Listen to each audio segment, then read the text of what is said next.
Welcome back ناظرین. رانا صاحب, تحریک نفاذ اردو, جی جی,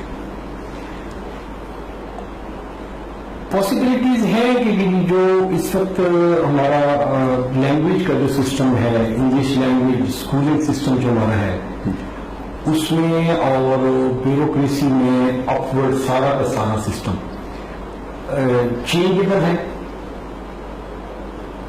کس حوالے سے آپ کہہ رہے ہیں چینجیبل؟ کہ جو سسٹم ہمارے اس وقت چل رہی ہیں, جو رائج ہے وہ انگریزی طریقہ تعلیم بھی, اور دفاتر میں بھی اور اسکولنگ میں بھی. جی, مطلب ایک فیملی کا فوکس یہ ہوتا ہے کہ اس کو کچھ اور آئے یا نہ آئے, اور اس کو انگلش آتی ہو. جی, اور یہی پروان چڑھ کے جب وہ ملک کی باغ سنبھالتے ہیں, پروسیڈ سے پہنچتے ہیں, تو اس وقت وہ اردو میں تو وہ مطلب بہتر محسوس کرتے ہیں کہ کوئی ڈاکومنٹیشن کریں گے, تو وہ لکھ بھی نہیں سکتے کوئی بھی چیز لکھنی ہو, تو وہ انگلش لائے جائے تو انگلش کو بھی یہ چینج ہو سکے گا. اصل میں کسی بھی زبان کا جو عموماً رہا ہے وہ فاتحین کے ساتھ رہا ہے. جہاں پہ جتنا زورا اور فاتح رہے ہیں وہاں کے اتنا ہی عرصہ تک ان کی زبان چلتی رہی. اس سے پہلے اگر اس خطے میں دیکھیں آپ, فارسی نے اور دیگر زبانوں میں بھی اسی طرح اپنی حکومت کی ہے. اب صرف فرق اس طرح گیا کہ انگلش ایک انٹرنیشنل زبان کے طور پہ پوری دنیا میں رائج ہے, تو اس کے اثرات بھی اتنے ہی دیر سے جائیں گے. اور یہ جہاں تک یہ ہمارے اس خطے میں برصغیر کے خاص طور پہ جو ممالک ہیں جہاں پہ کلونیلزم کا جو سلسلہ رہا ہے, وہاں پہ ایک نسل در نسل چیزیں منتقل ہوتی ہیں. ہمارا اٹھنا بیٹھنا, رہن سہن, اس قسم کے ہم نے ریئیکٹ کرنا شروع کر دیا تھا سوسائٹی کے اندر. اس قسم کے تاثر دینا شروع کر دیے تھے کہ جو ایک بڑے آدمی کا جو تاثر ہمارے ہاں ہوا وہ ایک انگریز کا یا انگلش کا وہ اس میں ہوتا تھا. تو وہ وقت کے ساتھ ساتھ جائیں گے. ایک تو بنیادی طور پہ اس خطے کے اندر یہ اس حوالے سے. دوسرا پھر جو ہمارے ہاں معیار تبدیل ہوئے ہیں, جو ویلیوز چینج ہوئی ہے, وہ بنیادی وجہ بنی. جو پاکستان پاکستان کے بعد سے جو معاشرہ تشکیل پایا, جو سارے معاملات آئے, اس میں ہم نے ایک باؤ یا ایک بیوروکریٹ یا ایک اس قسم کے جو تصورات ہیں ان کو ذہن پہ رکھتے ہوئے اپنی اگلی نسلوں کی پرورش کرنا شروع کر دی. صحیح. انہیں پیرامیڈس پہ ہم جس چیزوں کو لے کے آگے چلنا شروع ہوئے, اور جس کی چھوٹی چھوٹی مثالیں ہیں. آج اگر آپ دیکھیں نا, آپ کا بچہ اگر ہمارا بچہ ٹوئنکل ٹوئنکل لٹل اسٹار سناتا ہے یا کوئی اور اس قسم کی رائم سناتا ہے, کوئی پوئم سناتا ہے کوئی, تو ہم لوگ بڑے خوش ہوتے ہیں. لیکن اس کے جواب میں جو ہماری اپنی ویلیوز ہیں, جو ہماری ضروریات ہیں, جو اقدار ہیں, ان سے دور ہو گئے. کسی بھی مذہبی حوالے سے لے لیں یا سماجی حوالوں سے لے لیں, تو ہم اپنی مٹی میں رہتے ہوئے دوسری دھرتیوں کے اور دوسری زبانوں کے خواب دیکھتے ہیں. اس میں جو سپریم کورٹ نے بیسیکلی ابھی رولنگ دی تھی, جی, وہ کیا ہے؟ وہ فیصلہ یہ لیا تھا جی کہ پاکستان میں بلا تاخیر اردو کو سرکاری زبان کے طور پہ رائٹ کیا جائے. تو آرٹیکل جو وہ پہلے سے قانون کا حصہ ہے. قائد اعظم کے بہت سے قوانین بھی اس میں موجود ہیں. پھر اس کے علاوہ جو 71 کا آپ کا جو قانون آئین بن رہا ہے, جو اس میں بھی یہ چیز واضح طور پر موجود ہے. اور اس میں تو بلکہ یہ آپ جو شروع میں آپ نے جو سوال کیا تھا نا کہ صوبہ ملتان, پھر اردو اور پھر کالا باغ ڈیم, ان تینوں کے اندر بہت سی قدر مشترک ہیں, جن میں سے ایک قدر مشترک یہ بھی ہے کہ آئین پاکستان کے آرٹیکل 33 اور بلکہ 25 سے 33 تک اگر ہم دیکھیں تو کسی نہ کسی حوالے سے وہ انہی تعصبات اور انہی یہ جو ہم فرق رکھتے ہیں انہی کی بات وہ ان میں ڈسکس ہوتی ہے. تو اس میں واضح طور پہ یہ کہا گیا کہ اردو کو آپ نے رائج کرنا ہے اور پاکستان کی سرکاری زبان اردو ہوگی اور میڈیم آپ کا تعلیم کا بھی اور دفاتر کا بھی اردو ہوگا. لیکن چونکہ جیسا کہ پہلے ذکر ہو چکا ہے کہ وہ تمام مکتبہ فکر حاوی آ گئے جنہوں نے اردو کو نہیں آنے دیا سامنے. اب آپ یہ تو ہے ساری اخباری حوالے سے باتیں یا کتابی حوالے سے باتیں. اگر ہم زمینی حقائق کے حوالے سے بھی اگر آپ دیکھیں نا, صرف آپ ملتان میں اگر آپ لیں, کسی ایک ضلع کی اگر آپ کچہری میں اگر لیں, تو کم و بیش کوئی 1 لاکھ کے لگ بھگ لوگ دن بھر آتے جاتے ہیں, موو کرتے ہیں. عدلیہ کا ایک نظام ہے پورا، صحیح، اس کے اندر انگریزی زبان مستعمل ہے، فیصلے لکھے جاتے ہیں، بولے جاتے ہیں، سارا سب کچھ کیا جاتا ہے. لیکن بارہا ججز آپ کو ایسے ملیں گے، ان کے بیانات ایسے ملیں گے کہ انہوں نے الگ سے بدلے رکھے ہوتے ہیں جو فیصلہ لکھوا رہے ہوتے ہیں. فیصلہ جب انگلش میں آ گیا تو اس کو وہ مطلب معذرت کے ساتھ ہمارے بہت سے وکلا بھی شاید نہیں پڑھ سکتے، نہیں ڈیفائن کر سکتے، تو کلائنٹ تک تو بات بہت دیر تک پہنچتی ہے. تو ایسی عدلیہ سے ہٹ کے ڈاکٹرز کا آپ دیکھ لیں، ہیلتھ کے معاملات، ایجوکیشن کے معاملات، پورے کا پورا معاشرے کی جو تشکیل ہے اس میں مور دین 80-85% لوگ ہیں جو یہ انگلش سے نہیں سمجھ سکتے، معاملات ان کے نہیں حل ہو رہے.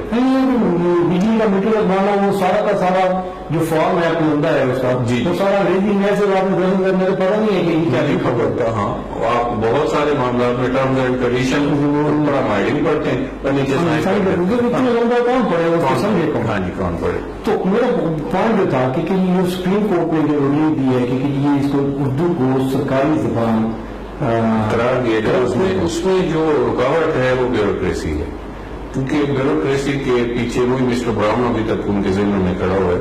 انہیں اس سے کوئی مطلب نہیں ہے کہ عوام کو سہولت کیسے ہوگی، ان کے مفادات کیا ہیں. انہوں نے اپنے معاملات کو دیکھنا ہے، کیونکہ وہ انگریزی میں بآسانی گیم کو اپنے ہاتھ میں رکھ سکتے ہیں. اردو کے تو چیزیں سمجھ آ جائیں گی. سپریم کورٹ کو اگر اس کو دوسرے اینگل میں لے لے کہ وہ ایجوکیشن سیکٹر کو میں جو اسکولنگ ہے، کالج ہیں، یونیورسٹیز ہیں، اس میں اگر اردو کو اسپیشل ویٹیج دے دی جائے تو وہ 10 سال 15 سال بعد آل ٹوگیدر چینج ہو سکتا ہے. جی بالکل. ہمارے جو تحریک کے اس حوالے سے جو مطالبات ہیں ان میں سے جیسے ایک مطالبہ ہے کہ مقابلے کے امتحان کو اردو میں کنورٹ کر دیا جائے. اب مقابلے کا امتحان وہ آپ دیکھیں وہ بنیاد ہے جس کی بنیاد پہ آپ کی پوری بیوروکریسی ڈیولپ ہوتی ہے اور وہ پھر اس سے معاملات کو آگے لے کے چلنا ہوتا ہے. اب پورے ملک کی سطح پہ جو مقابلے کے امتحانات ہوتے ہیں اس میں سے بہت سے لوگ صرف اس وجہ سے کوالیفائی نہیں کر پاتے کہ ان کی انگریزی اچھی نہیں، ریڈنگ اچھی نہیں ہے، ریڈنگ اچھی نہیں ہے، اسپیکنگ تین سیکٹر میں وہ. جی بالکل. اس میں آپ تو یہ کوئی لازمی نہیں ہے. کسی کا اگر اللہ تعالیٰ نے بولنے کی صلاحیت دی ہے تو کسی کو لکھنے کی صلاحیت دی ہے، مختلف انداز ہیں مختلف اس میں، تو آپ اپنا معافی ضمیر انگریزی میں اس بہتر طریقے سے بیان نہیں کر سکتے جتنا بہتر آپ اردو میں کر سکتے ہیں. تو یہ تحریک جو نفاذ اردو ہے یہ آپ اس کے ساتھ اٹیچ کب سے ہوئے اور یہ کب سے تحریک چل رہی ہے؟ تحریک تو کافی طویل عرصے سے یہ چل رہی ہے اس حوالے سے، لیکن اس کو پذیرائی زیادہ اسی وقت ملنا شروع ہوئی جس وقت عدلیہ کی طرف سے اور میڈیا کی طرف سے پذیرائی ملی اور پھر عوام نے بھی اس کو اس میں پذیرائی کی. عدلیہ نے جو یہ ڈیسیجن کیا ہے یہ پٹیشن کس کی طرف سے تھی؟ آپ کی تحریک کی طرف سے تھی یا کسی نے؟ نہیں، ہماری تحریک کی طرف سے ہے. کوکب صاحب انہوں نے یہ ریٹ فائل کی تھی اور ہمارے دیگر جو عزیز ظفر آزاد صاحب ہیں، پروفیسر سلیم اختر ہیں، فاطمہ قمر ہے، یہ سب اس ریٹ کا باضابطہ حصہ رہے. ان کی تمام پیشیوں پہ جانا اور وہ سارے معاملات کو ان کو دیکھ کے یہ تفصیل کے ساتھ یہ ساری ایک لمبی وہ کہانی ہے جس میں یہ عدلیہ کی طرف سے یہ لیا گیا فیصلہ. عدلیہ نے تو اگلا بھی اس میں قدم اٹھا کے بتایا کہ آپ کے صدر، آپ کے ججز، آپ کے وزراء وہ ساری کمیونیکیشن اردو میں کریں. اچھا، وہ اس پہ امپلیمنٹ ہو رہا ہے یا ابھی بھی امپلیمنٹ حکومت نے کرنا ہے؟ نہیں، وہ اگر ایک سپریم کورٹ کا ایک ڈیسیجن ہے اس پہ امپلیمنٹ نہیں ہوتا ہے، اس کا مطلب یہ ہے کہ وہ تو قانون عدالت کے مطابق بن رہی. بالکل آپ بجا فرما رہے ہیں، لیکن الحمدللہ پاکستان کی قوم کو اللہ نے صلاحیتیں بہت دی ہوئی ہیں. ہم لوگ اگر قانون بناتے ہیں تو قانون سے بچنا بھی ہمیں کوئی نہیں سکھاتا، ہم سیکھ جاتے ہیں. تو وہ جو اس قسم کی جو رکاوٹیں اور ہرڈلز جو ڈال رہے ہیں وہ بیوروکریسی نے اتنی خوبصورتی کے ساتھ ڈالی ہوئی ہیں کہ جن کو دور کرنے میں وقت لگے گا. اب آپ دیکھیں پنجاب سیکریٹریٹ میں ایک باضابطہ دفتر موجود ہے کہ جس نے دفتری زبان کو آسان اردو میں کر کے آپ کے سامنے رکھنا ہے. ان کا باقاعدہ طور پہ ایک رسالہ ہے جو چھپتا ہے، آنے والے تمام بل، تمام قراردادیں، تمام قوانین کو اردو میں ٹرانسلیٹ کر کے سب کے لیے وہ شائع کرنا اس کی ذمہ داری ہے. لیکن جب اگر آپ کو اتفاق ہو جا کے دیکھنے کا تو انتہائی خستہ حالت میں، میزیں ٹوٹی ہوئی ہیں، کرسیوں کے برے حال، بورڈ بھی اس کا اچھا خاصا مخدوش ہوا پڑا ہے، تو وہ توجہ نہیں ہے. صحیح. تو آپ اس تحریک کا کوئی دائرہ کار وسیع کر رہے ہیں، اس میں فردر موومنٹس اس کی؟ جی بالکل، انشاءاللہ نومبر میں ملتان میں کانفرنس کرنے کا ہمارا ارادہ ہے، جو مختلف حوالوں سے لاہور میں، اسلام آباد، کراچی اور بڑے شہروں میں ہو چکی ہیں. تو اب تحریک کا جو اگلا ٹارگیٹ ہے وہ ملتان میں انشاءاللہ. جن آپ کی ہر سال کانفرنس ہوتی ہے؟ نہیں، سال میں بعض کا 2 دفعہ بھی ہو جاتی ہے، تو وہ ضرورت کے مطابق. ابھی 8 ستمبر کو جیسے اس کا اردو کے نفاذ کے حوالے سے وہ اس کو دن قرار دے کے 8 ستمبر کو، تو اس پہ سیمینار بھی ہوئے ہیں، اس پہ کانفرنس بھی ہوئی ہیں. 8 ستمبر کو فیصلہ ہوا تھا اردو کے نافذ کرنے کا. وہ اس کو اردو کے نام سے ہاں جی، یوم اردو کے نام سے یا یوم نفاذ اردو کے حوالے سے 8 ستمبر کو. ہاں جی، ابھی لاہور میں اس کا ہوا ہے، الحمرہ میں بھی پھر چیئرنگ کلاس تک لوگوں نے واک بھی کی ہے.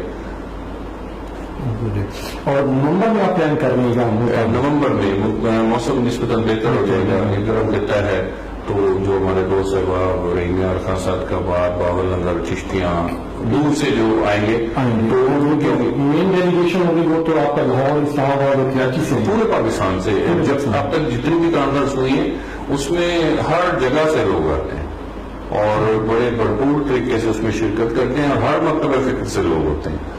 اس میں حکومتی نمائندے بھی ہوتے ہیں، سیاسی جماعتوں سے بھی، مذہبی جماعتوں سے بھی، تعلیمی اداروں سے، سائنٹسٹ، ہر شعبہ زندگی سے میں نے دیکھا لوگوں کو، لوگ اس میں دلچسپی کے ساتھ آتے ہیں. میں نے لاسٹ لاہور والی اٹینڈ کی تھی. جی وہ اس میں مطلب بڑی لرننگ تھی، لوگ اس میں ڈفرینٹ واک آف لائف سے جو گئے ہوئے تھے، لرننگ اس میں بہت زیادہ تھی. لرننگ والی گفتگو جاری ہے. شارٹ بریک کا